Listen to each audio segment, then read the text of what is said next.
William T. Pulley, age 92. I was in the 15th Air Force during World War II, through 25 missions. I was in high school, and I went with the football team. They were all older than I were.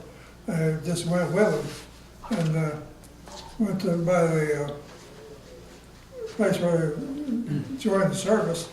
Well, everybody took the test, and I was the only one that took. You were the only one that passed, maybe? I passed the physical and the mental.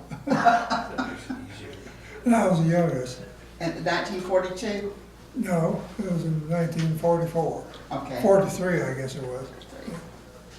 I was a sophomore. In high school? Mm-hmm. How old were you? Then, probably 17.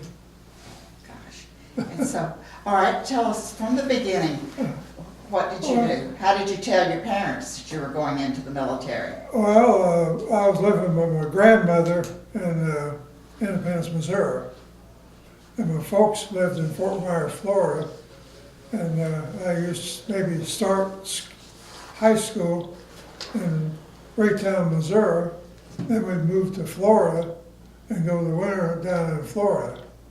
And I kind of got tired of that, and I had some problems with my brothers. And my grandmother said, come up and stay with me. So that's what I did. And then that's when I went to high school in Raytown, Missouri.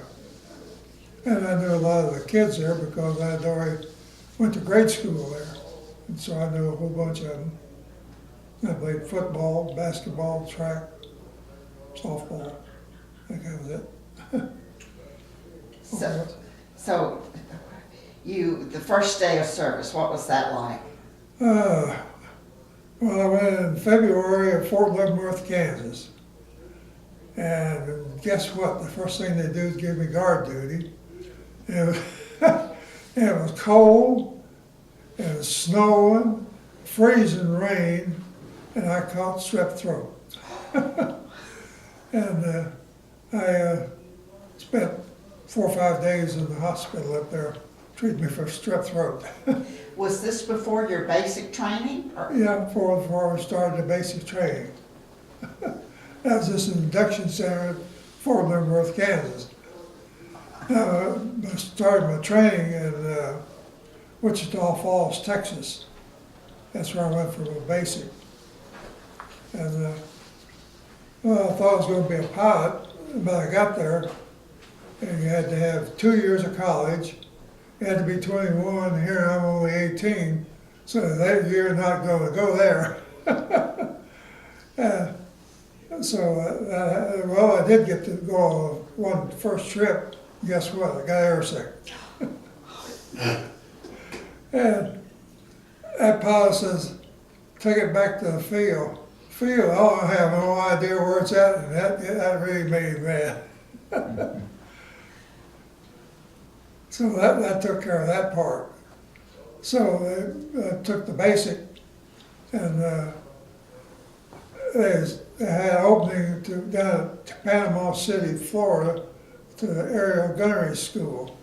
And I went down there to the aerial gunnery school, and that just fit me because I lived on a farm, and we did a lot of shootings, so the guns and I made it. And I did real well there. Broke practically all the records they had. We even had one place where you stood on the back of a truck in a ring, and you drove 35 miles an hour, and you shot skeet from there. And you did okay? Well, I got 22 out of 24. I guess you did, and the truck moving, huh? Yeah. But it was very simple because we used to cut wildflowers. They had a truck that had a rack on the back, and we'd sit up on the back, we'd cut them along the railroad track.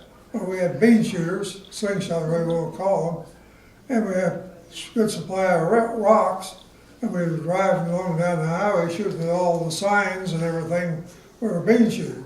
So as far as the deflection go, it's the same, I don't care where you are, when you're moving, you gotta allow for it. And that's where I learned the deflection for everyone in the service. Very interesting. Yeah. What's next? Well, just tell us about some of the other things that you did in your basic training. Oh, let's see. You learned to march, I bet. Yeah, I went on 2 30-mile hikes. The first one was, well, it was fairly simple. Then we had a whole group of, what do they call them? They were to be dropped by airplane. Glider commandos that was going to fly, they get in a plane there, and the other plane tows it, and they release it, and they glide in and land.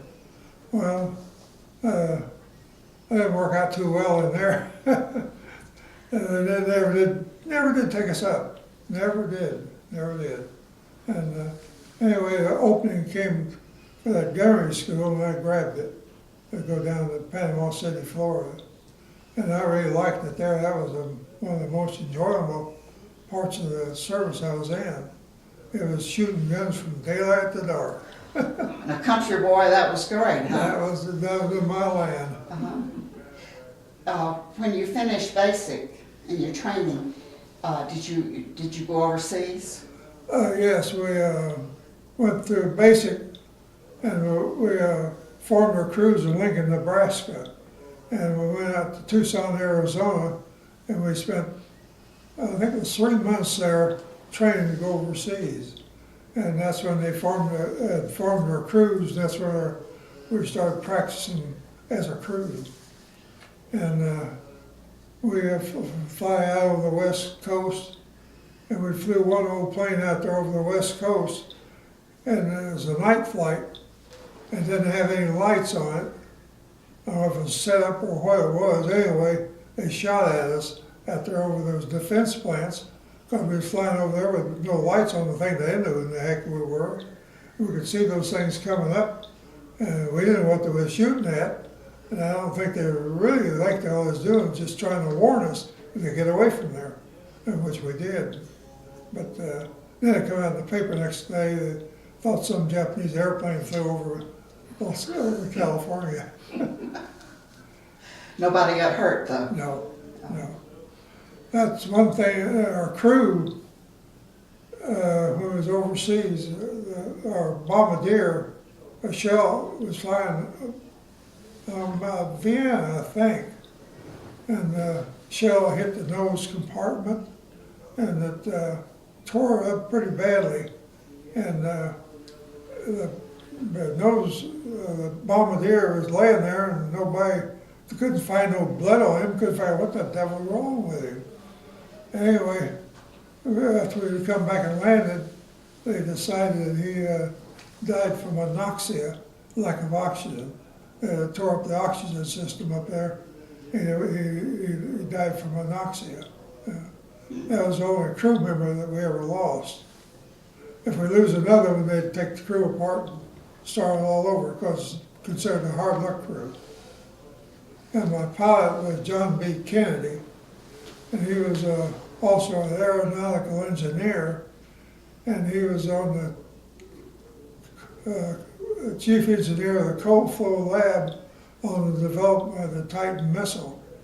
And John Glenn had just passed away. He and John Glenn went to school together, and when he was working in that cold flow lab, he developed some sort of a metallurgy that they sold, they incorporated it, and they sold to Howard Hughes Corporation. And that's where they got a lot of their money. And every time John Glenn flew, he had to go down to Cape Canaveral with him. Interesting. Interesting. Yeah. Well, start with when you left to go overseas. How did y'all organize to leave? Well, they sent us to Newport News, Virginia, and they put us on the one I was on was the old SS Argentina. That used to be a cruise ship that went from New England down to Argentina. and they converted it into a ship. And on that boat with us was a unit, I don't know what you call them anyway, they're up here in central Georgia now. They're, I know the name of what to call them, but I can't think of it right now. It'll come to you. Yeah, might. Alpine parachuters, maybe? But anyway, they were on the boat. And we thought sure we was going to Japan, and that thing turned, went through the Suez Canal, and I docked at Naples, Italy, Christmas Eve, 1945, 45, I think it was, 45. No, 44. No, when did the war end? I think it ended in 45 also, because I was only overseas about 3 months, and I got 25 missions in. Wow.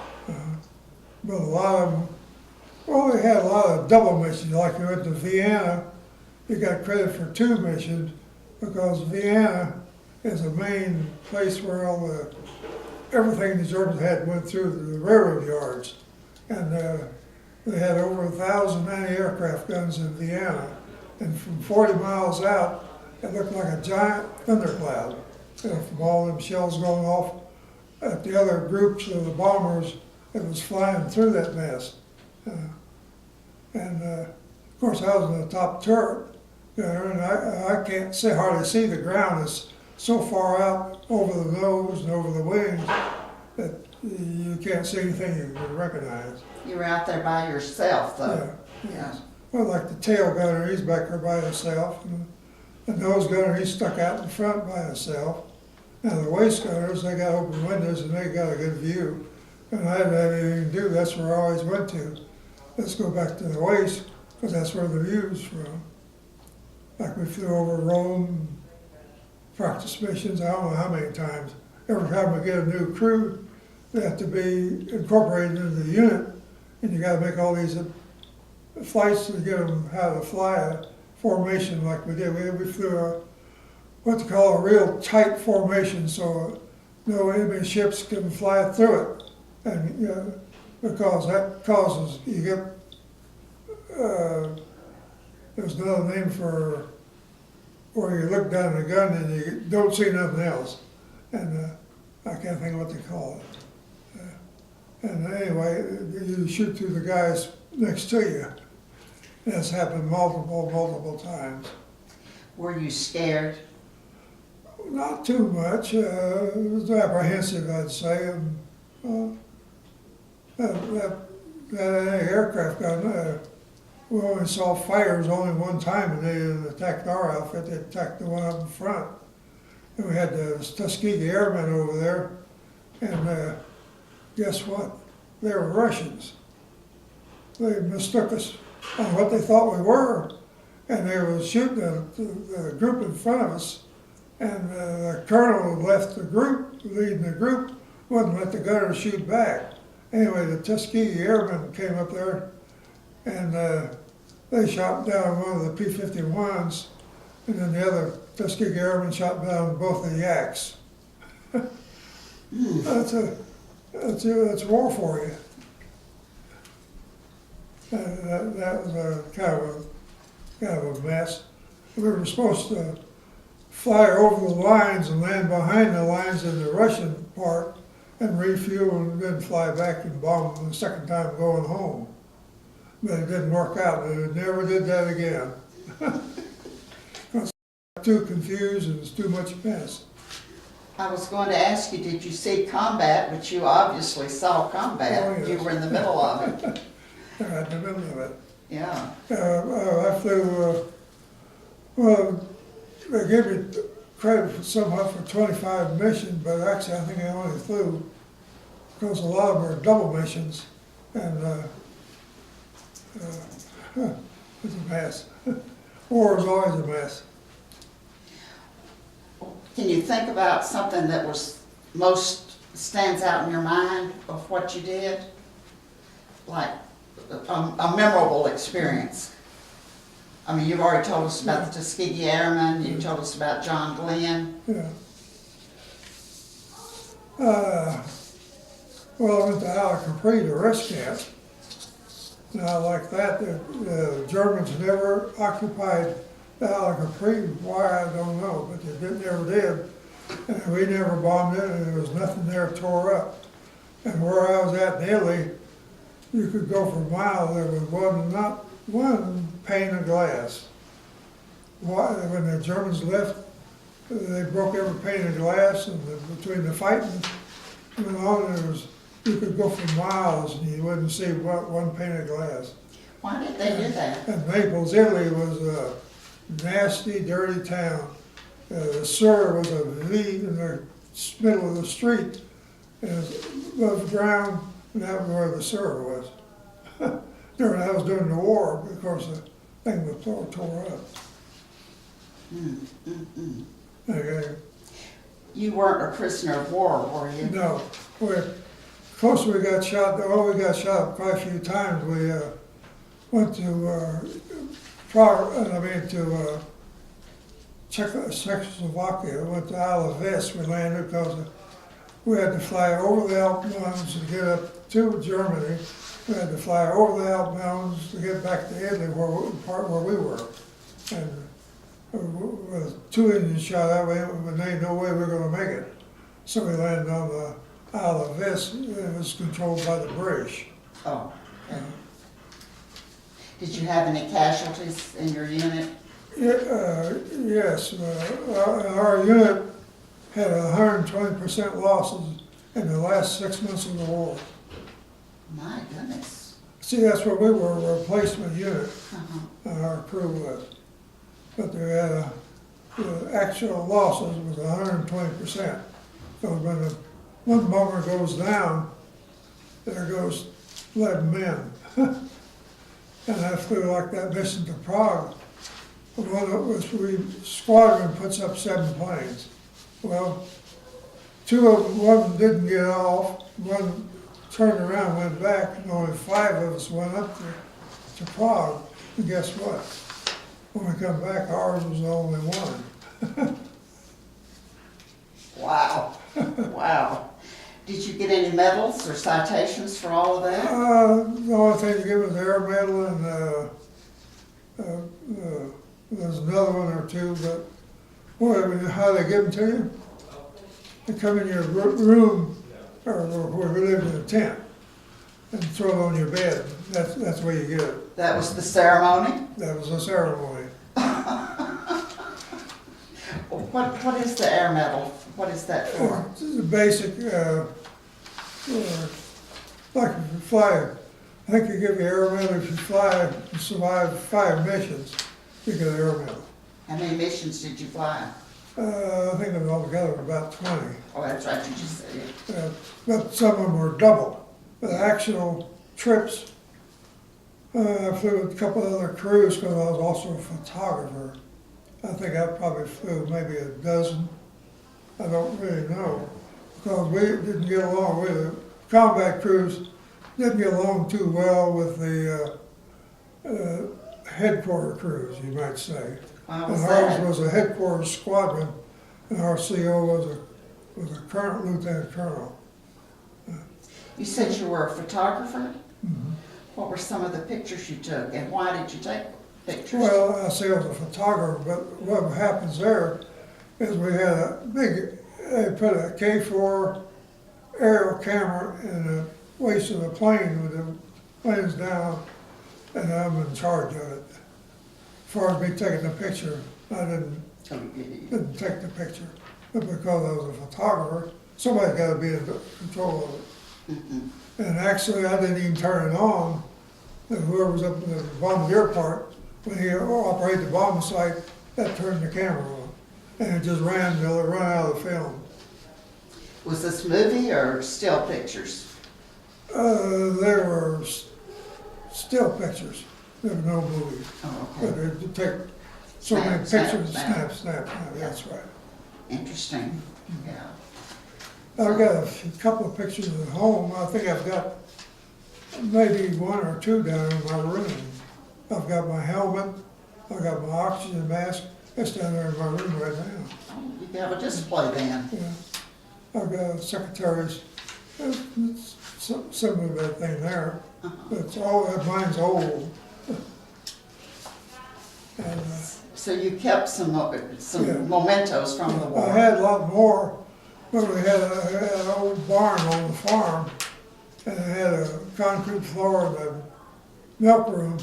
I had a whole bunch of my stuff stored in there, and the barn caught on fire and burned everything up. Bummer. Bummer. Yeah. It's a shame. Yeah, It's a yeah, shame. because there's quite a bit of stuff I had saved. But So, I do have some things down in my room. so when you finished that job and the war ended, how did it end for you in your unit? Well, came back home to Missouri. Well, my two brothers, all my shoes was gone, my clothes was gone, my coat was gone, my car was gone. And anyway, then I went on down to Florida where my folks were. And we farmed down there for about 10 years, and of course, when I graduated from gunnery school, I'd given my wife an engagement ring. I had a clarinet. I sold the clarinet for $150, $200 in the Bundy, and bought her a engagement ring when I went into service. Oh, how sweet. And anyway, we got married when I graduated from gunnery school. Oh, so she was, while you were in service, she was Yes, a bride at home. we was down in Arizona, with a lot of the guys. We had a real good time. When the war ended, how did you find out the war was over? Well, I was scared that they was trying to get me to fly one more mission as a photographer. If I had flown one more mission, I'd get another stripe. And that's because,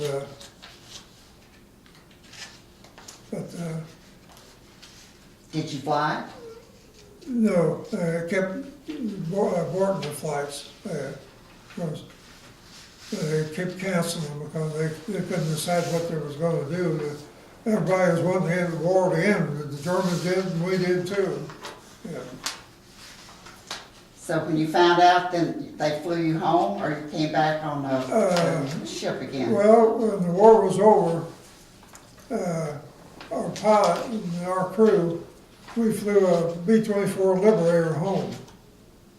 And we flew through over Africa, and we went over the Sahara Desert. One of those sandstorms was going, and we didn't have oxygen, so the highest we could get was 10,000 feet.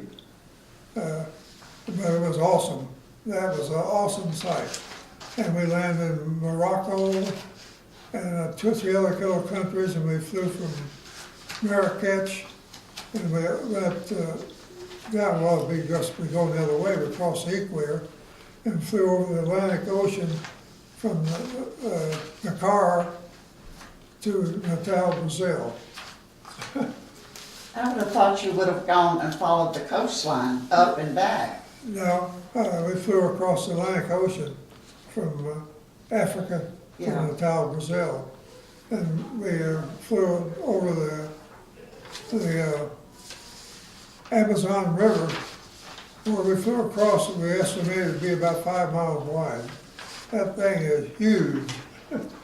Cruise ships can go up the Amazon River for 1,000 miles. Amazing.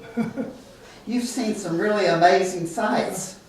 And not only that, when we went to land in Natal, Brazil, guess what?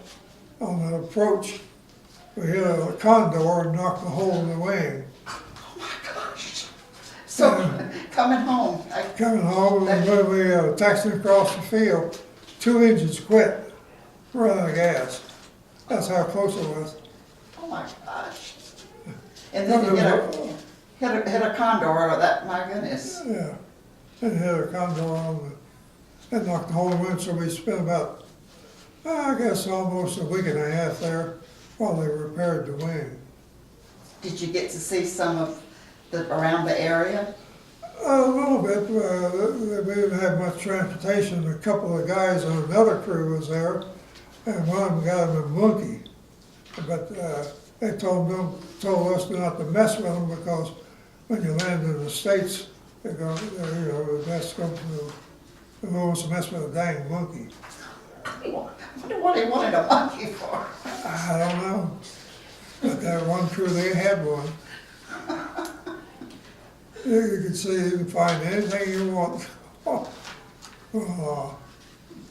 What would your wife have said if you brought a monkey home? I think that's crazy. Well, I don't think they'd let you bring it home. When you got to the base in the States, I think they'd take it away from you. Yeah. I don't think they'd let you bring it home. So from Brazil, where did you fly? We flew that same bomber, and the one was one of the original bombers in the thing, and it was painted olive drab, and they'd taken each where they just put a patch over a hole, went through it, and they painted that yellow. And that was a wild, and then, the nose art on it was Popeye, and it said, "I am what I am." Did it have many things painted on it? No, well, I've flown the Easy Maid, Jolly Molly, and they had a little fancy nose art, but it just had a picture of Popeye on there. So, all right, you're leaving Brazil, and where did you fly? Where did you go next? We flew from Brazil to, the next landing was where those people committed suicide down there in South America. Jones, yeah. They were landing on that airfield there. Of course, they weren't there then. Of course. Yeah. And that's where we refueled, and the next hop was from there to San Juan, Puerto Rico. And that's where we flew. Then we flew from San Juan, Puerto Rico, all along the north coast of Cuba. And we had the bomber, and we didn't fly only about 500 feet high. And that's a beautiful sight. You can see all kinds of big sharks and those other type fishes they have in Florida. They're a mammal, and you can see a lot of them in the water.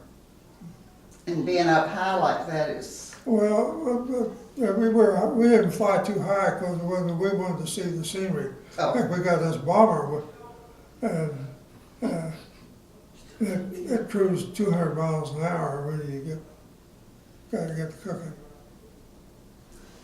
Okay, so you're flying over Cuba. Where do you land next? We didn't land in Cuba.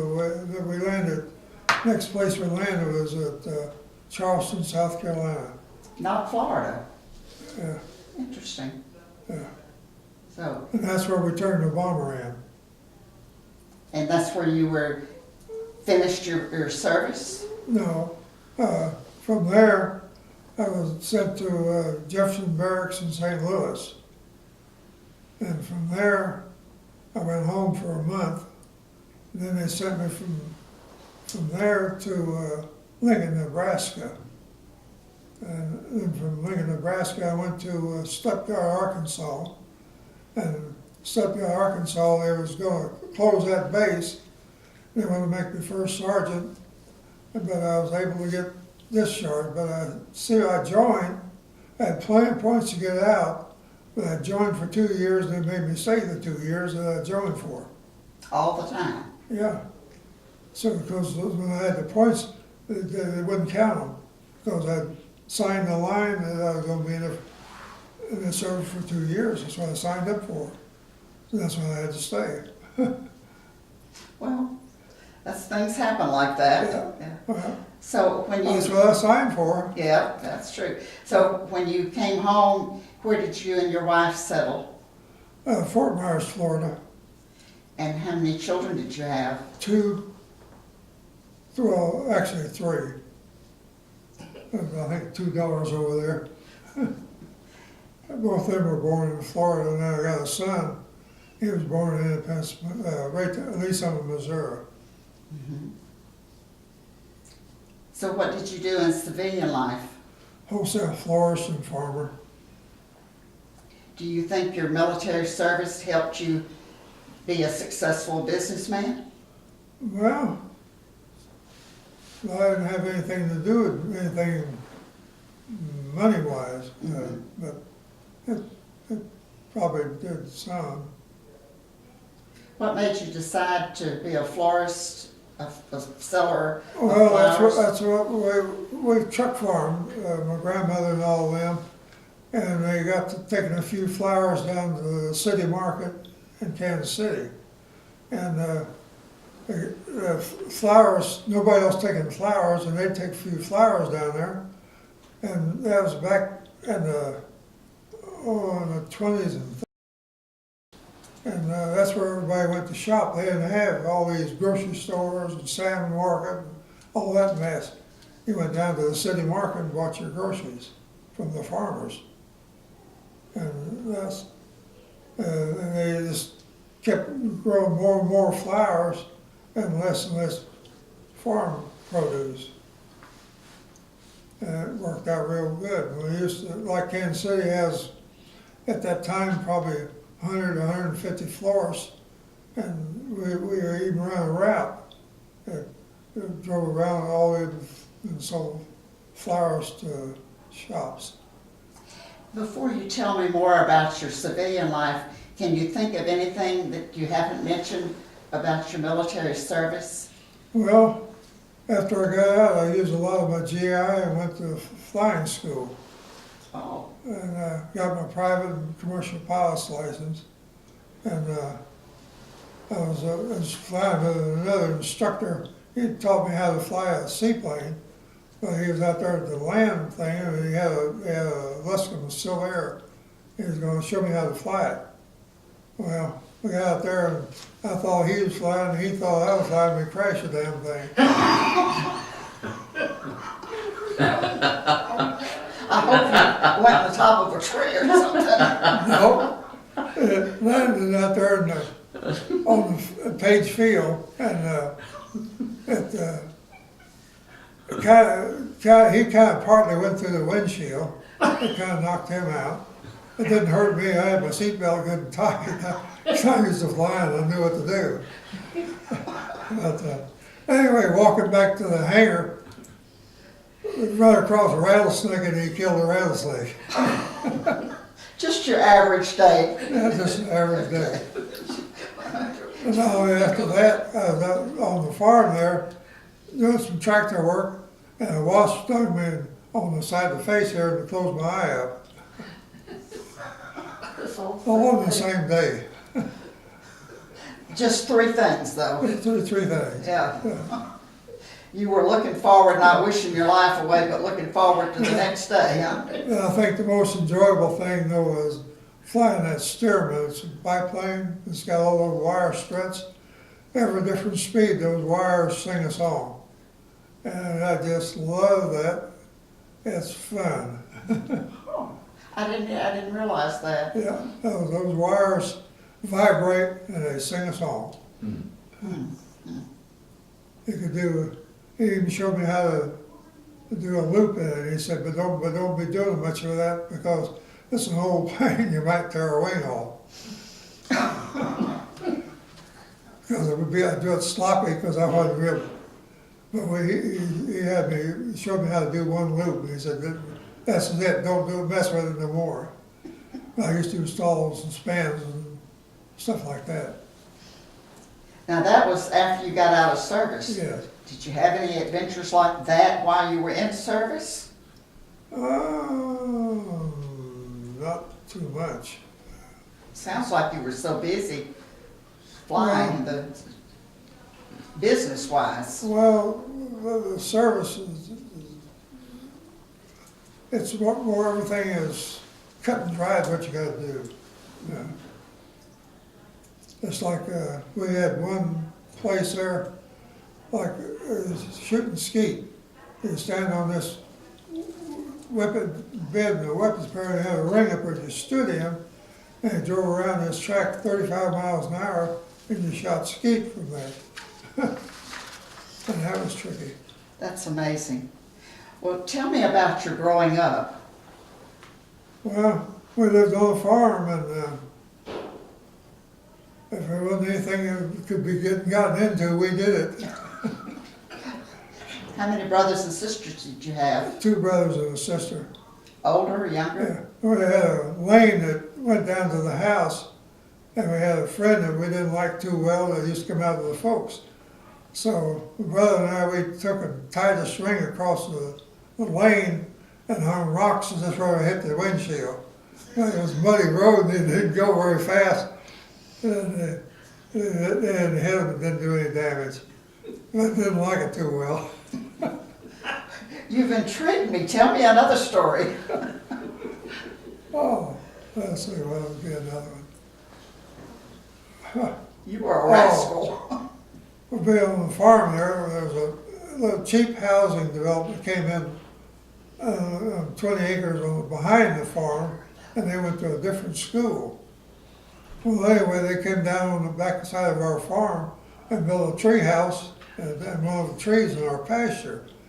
So we didn't like that too well. So I asked Grandpa, hey, can we cut that tree down?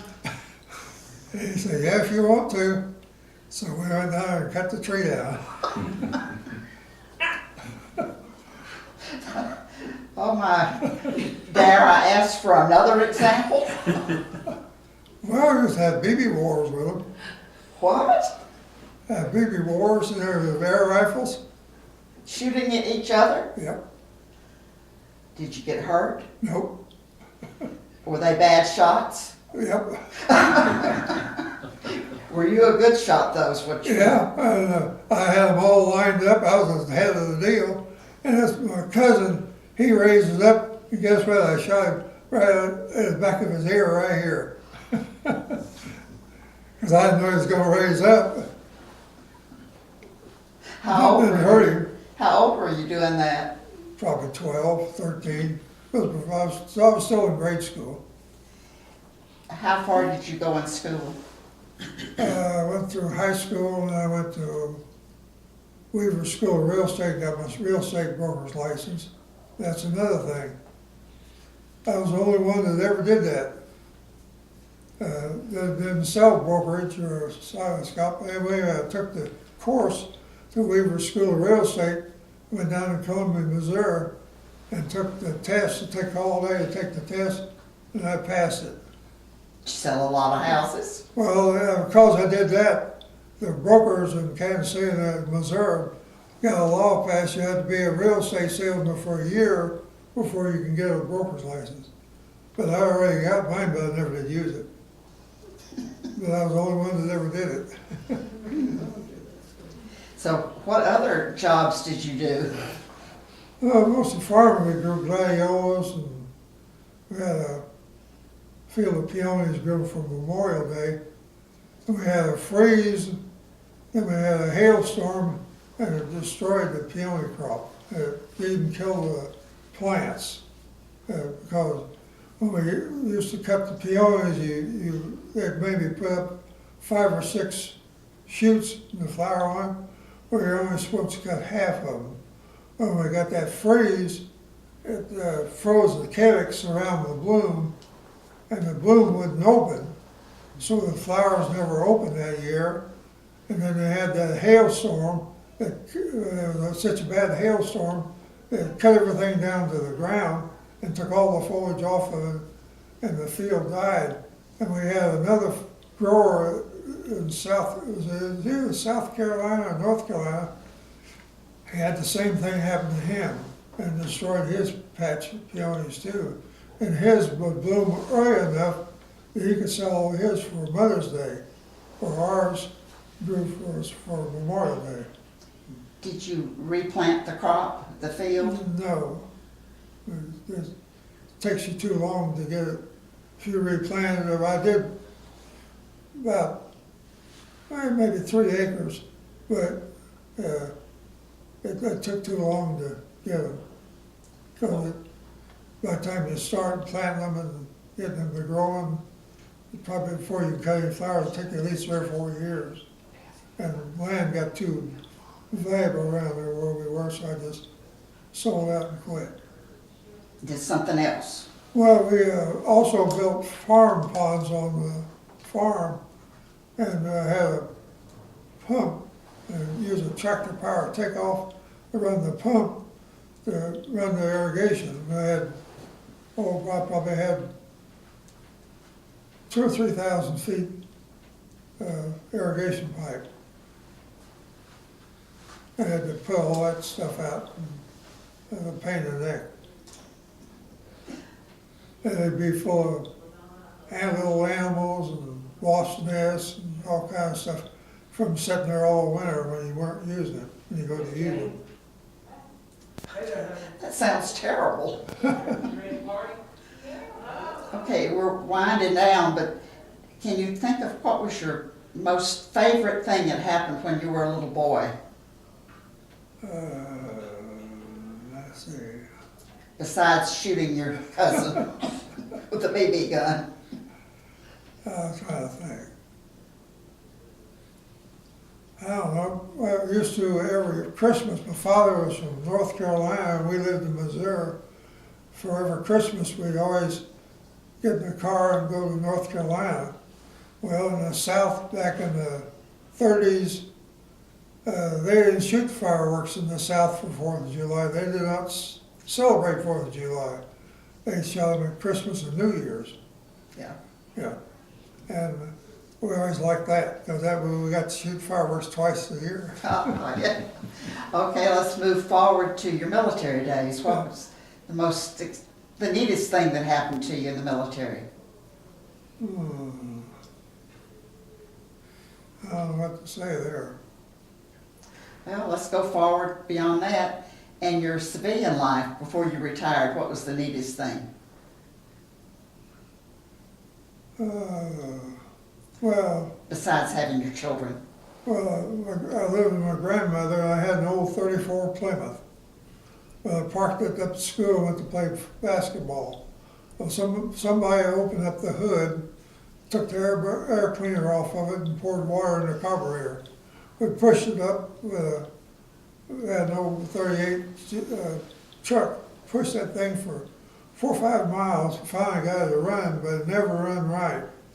So my grandmother said, well, get rid of that thing. So she took me over to a car dealer and got me a 39 Ford convertible. I think that was probably the biggest thing I got. That And sounds it had a great. rumble seat. Oh, Yeah, it had a rumble seat.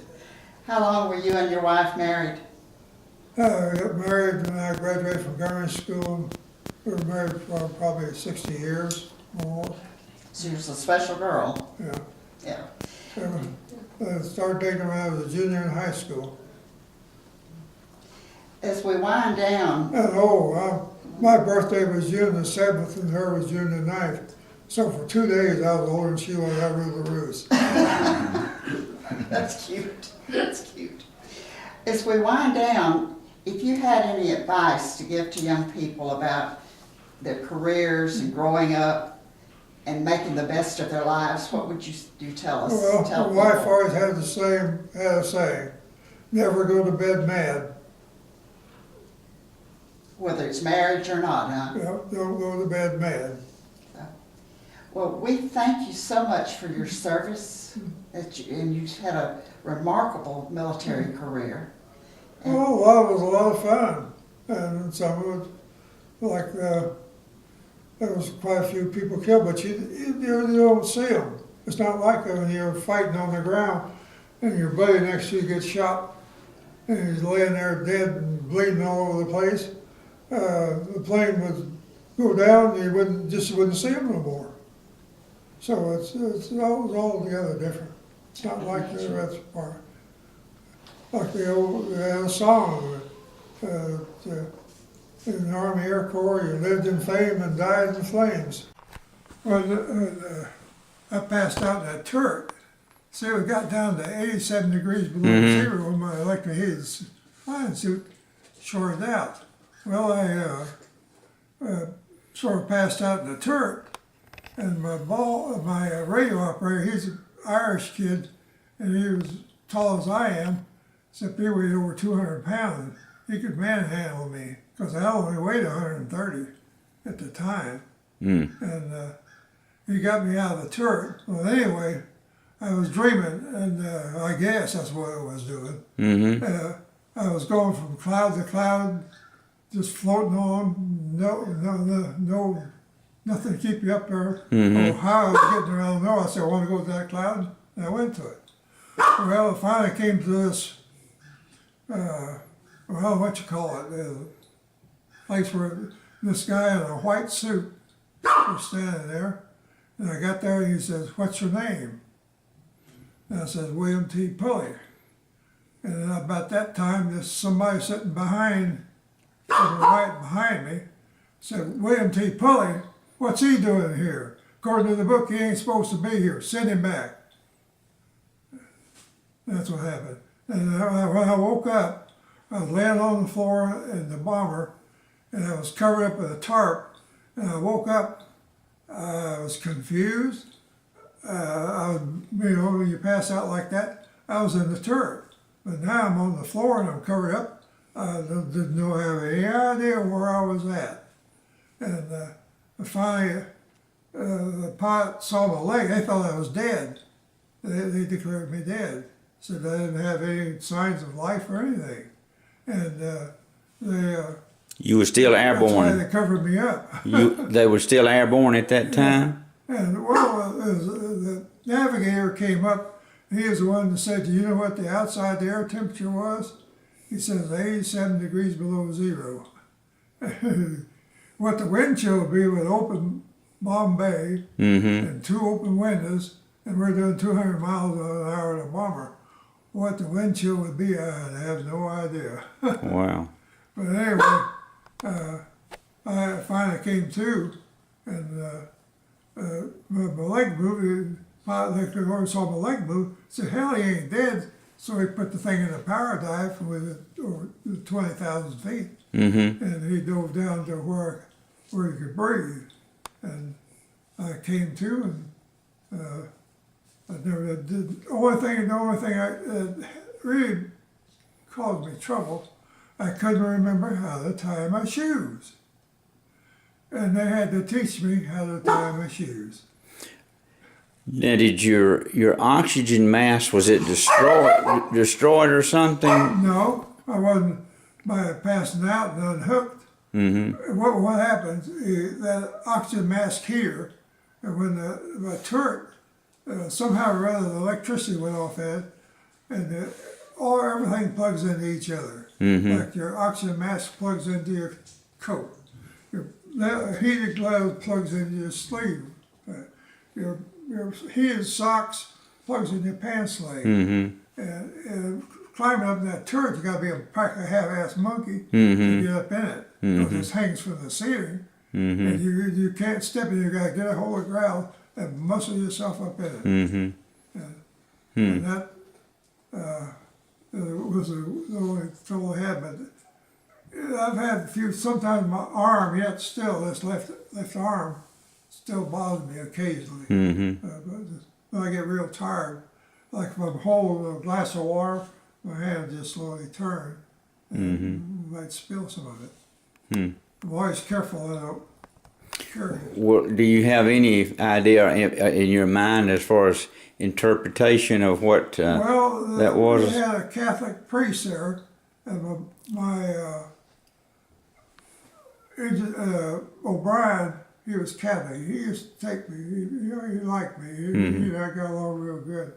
He'd take me to church with him sometimes, and that Catholic priest took a liking to me, and he always watched out for me. Mm-hmm. And also, after every mission, they give us 2 shots of whiskey Mm-hmm. to each crew member. There was 6 of us. Half of us would take drinks. The other half didn't drink. So they'd give us their shots, and we'd take them. When it was the idea with the whiskey to warm you up, No, to calm you down. calm you down. Yeah. I know Because when. you're up there and you maybe see a lot of old bombers explode. Mm-hmm. And you also want to know if you saw any parachutes Mm-hmm. and what plane it might have been. So they would have some idea who who was lost and who may have not been. There was a lot of other things that happened, like that bomb was hung up in the bomb bay. When we landed, it came loose, ripped the bomb bay doors off and landed down on they had metal runways. Right. It landed on the runways and tore up a few of the things, but it didn't go off. We didn't think it would because we flew one mission, we had fragmentation bombs. Now, them things are dangerous.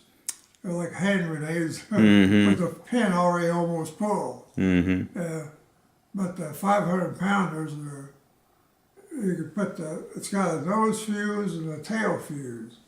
And the engineer, he pulls them and keeps them. And he went back and put the pin back in the nose fuse. Oh, now I thought of what it was.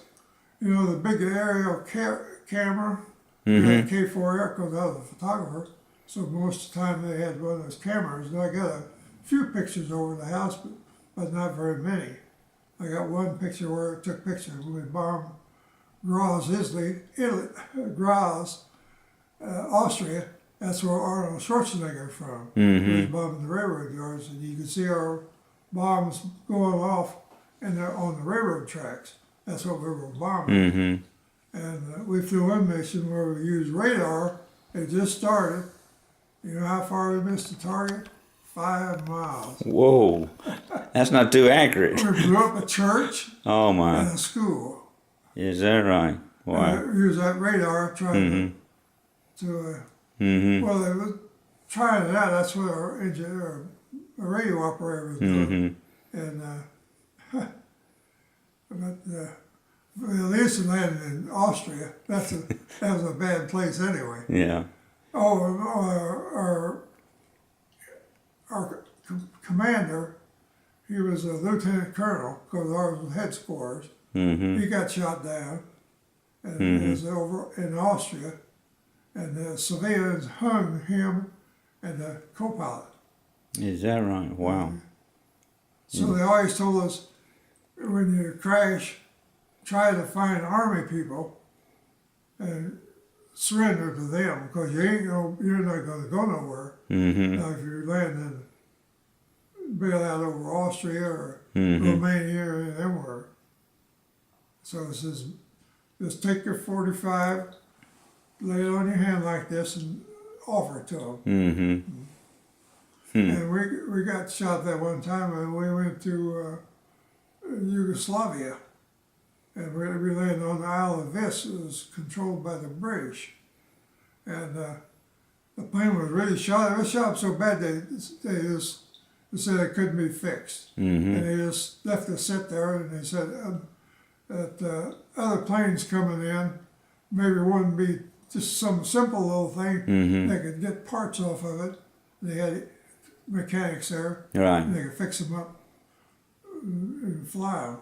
And they was picking up another crew there with a C-47, or it was a C-4, it was C something or other, and they picked us up, so we was only on the ground there. I doubt we was on there much more than an hour, and they picked us up.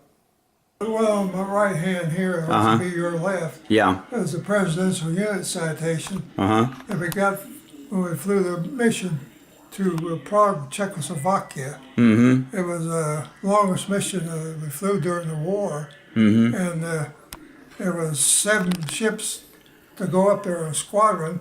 One didn't go. It had mechanical trouble, and we got across the Adriatic Sea. Another one aborted, and only 5 of us went up there, and ours was the only one that come back. And then what other medals do you have on there, or other? One's an air medal, and those are the theater ribbons. That's my gunnery wings. On one mission, we flew a shell underneath the plane, tore up the bomb bay, and we had a 500-pound bomb in there. We tried to drop it, and it hung by the back thing at an angle. Well, we didn't know what to do. We pushed and pulled, and we couldn't get the damn thing out.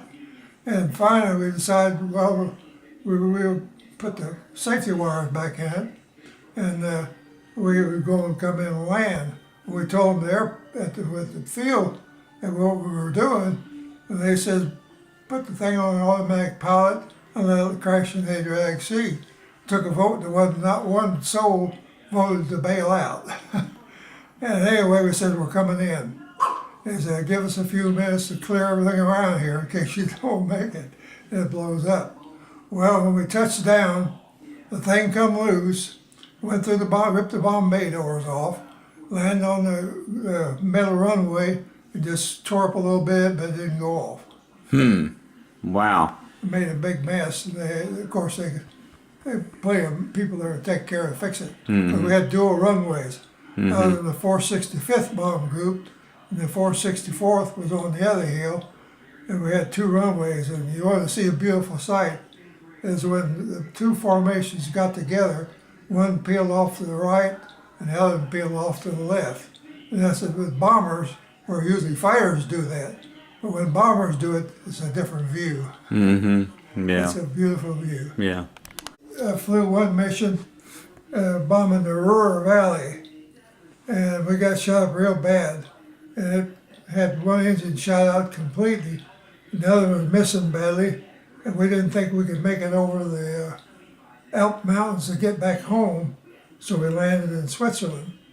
Well, in the latter part of the war, they says if we could fix it, we could leave if they didn't come out and, physically mess with us. And we said there's some crew chief stands over there. So we roll one over and maybe you can fix it.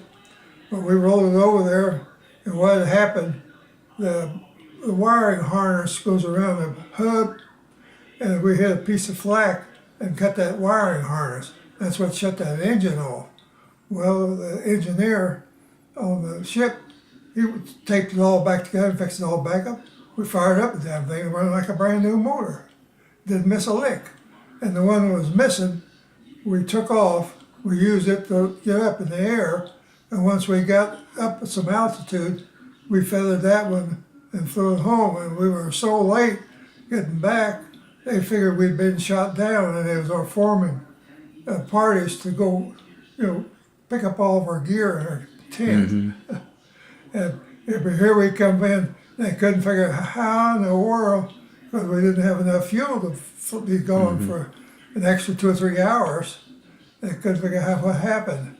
And that's what we told them. We landed in Switzerland, and they allowed us to leave. That's good. Yeah. That's a kind of unusual thing. Well, Switzerland was neutral, wasn't it? Yeah. Yeah. Because usually they inter you. But it was the last part of the war, and they said if we could repair it, we could leave. Or they didn't come out and physically touch us or do anything. Yeah. So we fixed, the engineer wired it up and run like a brand new engine.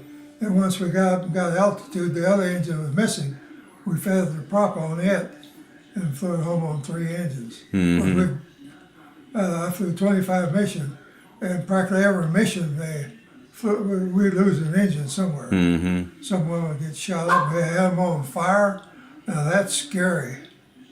We have engine on fire with oil and 100 plus octane gasoline. Flame was going clear back to the tail. And it finally burned itself out. Like I said, we feathered the engine.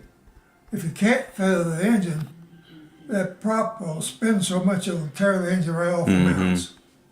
You gotta get that prop with it turned At the right angle to cool too. Yeah. Good. Let's see what other happenings happened. You said there were 2 stories. There's some more, but I can't think of them right now. That's all right. That's